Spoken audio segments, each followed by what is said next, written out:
In this video, we're going to take a look at percent composition and what we need to know to find percent composition. Specifically, we're going to be looking at percent composition of elements in a compound. So there's a lot of types of percent compositions, but we're going to be looking at this type specifically. So a skill that we need before we could even start this is we have to know how to find our molar mass of this compound. So if you don't know molar mass yet, you might want to go back and review that and come back to this video. So we got to figure out the molar mass of this. So we would do that by looking at each element. We got carbon here, we got hydrogen, and we got oxygen. And the subscript tells us how many of each of these elements we got. So we got 3 carbon, 6 hydrogen, and without a subscript, that is 1 oxygen.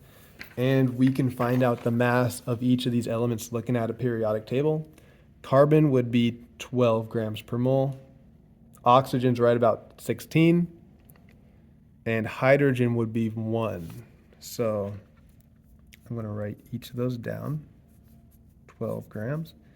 Hydrogen 1 gram, and oxygen 16 grams. So now if I know I have 3 carbon in this molecule, the mass contribution is going to be 36 grams per mole. And for hydrogen, I know I got 6 of them, and each one weighs 1 gram, so the mass contribution would be 6. And for oxygen, I just got 1. So the mass contribution would be 16. And the molar mass would be me just adding all of these up together. So that would be 58. So it would be 58 grams per mole.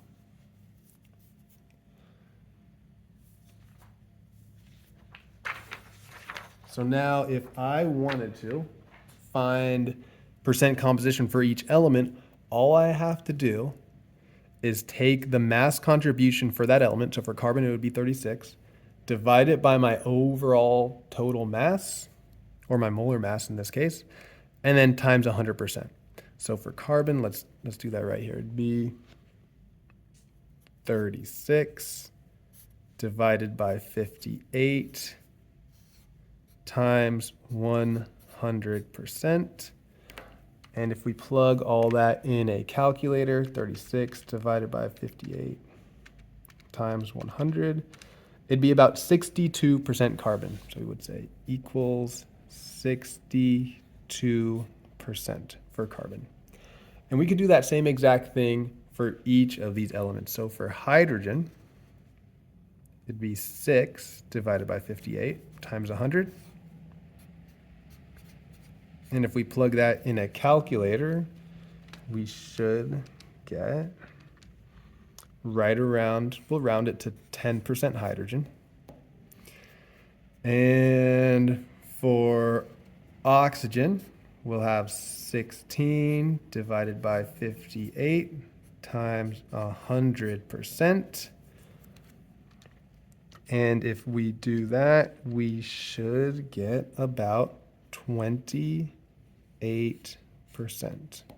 So that's how much percent mass contribution each of these contribute to the molecule. And if you notice, if you add all these numbers up, we get 100%. So that's a way to double check your work.